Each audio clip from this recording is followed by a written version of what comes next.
What happens when you walk into a location known for its paranormal history, heavily intoxicated, specifically looking to pick a fight with the unknown? This is the entry to Delhi Cantonment Road. Locals have long reported that between 1 a.m. and 4 a.m., a woman in a white sari attempts to flag down passing cars, causing violent accidents if drivers ignore her. In 2012, 3 cousins from Punjab, Raj, Rohan, and Karan, moved to a nearby apartment to start out in the private sector. Karan viewed caution as a weakness. He actively wanted to prove that supernatural stories were nothing more than local myths. After drinking heavily one Saturday night, Karan cornered his cousins. He mocked them, called them cowards, and dared them to walk the Cantonment Road at 1 a.m. to prove the haunting was a hoax. They agreed.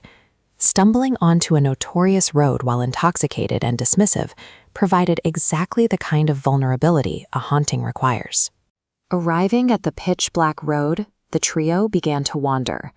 Drunk and overconfident, Karan laughed at the empty street, actively taunting the local ghosts for failing to show up.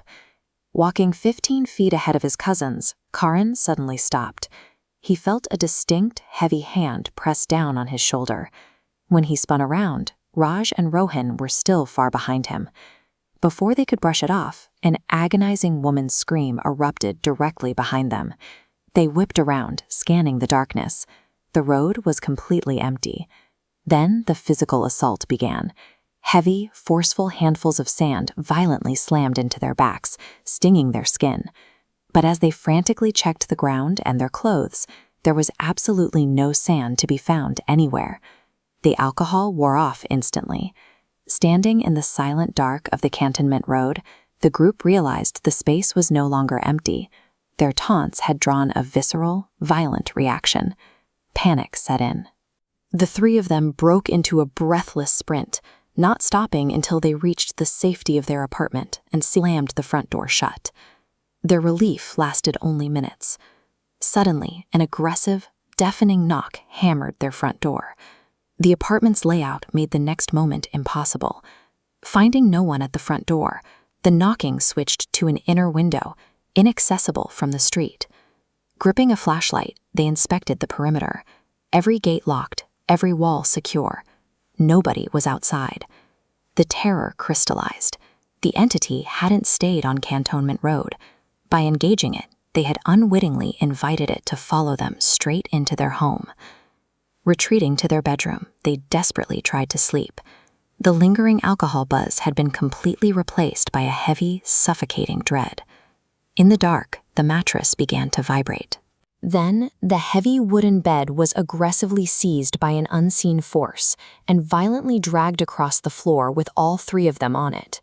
Terrified, they locked the inner door, flipped on every light in the room, and huddled around a phone playing the Hanuman Chalisa on an endless loop, waiting for dawn.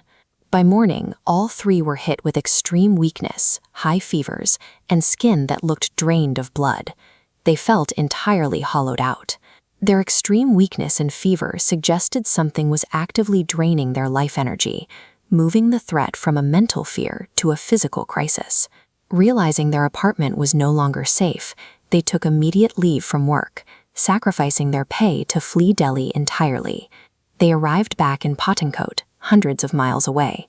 Being back with their families provided a brief, false sense of security, but the exact same impossible phenomena followed them. Even in their childhood bedrooms, the localized knocking resumed on the inside of their doors, accompanied by sudden blasts of freezing wind. Their health deteriorated until they looked as though they were physically decaying. Fearing for their lives, the trio finally broke down and confessed everything to their parents. Geographic distance means absolutely nothing. Once a dark entity has latched onto a compromised host, crossing state lines won't sever the attachment. Panicked, their families took the 3 cousins to a highly respected local Bengali Baba, known for diagnosing severe spiritual distress. His diagnosis surprised them. They hadn't actually encountered the legendary woman in the white sari. Instead, they were hijacked by the concentrated, ambient negative energy that pools in cursed locations. The Baba described how intoxication thins a person's natural spiritual shield, leaving a doorway open for whatever dwells in the dark to step through. The consequences were severe. It took 4 to 5 months of intense home confinement and spiritual treatments to purge the attachment, costing them their jobs and their health. Entering a site of tragedy with arrogance and a clouded mind carries a heavy risk.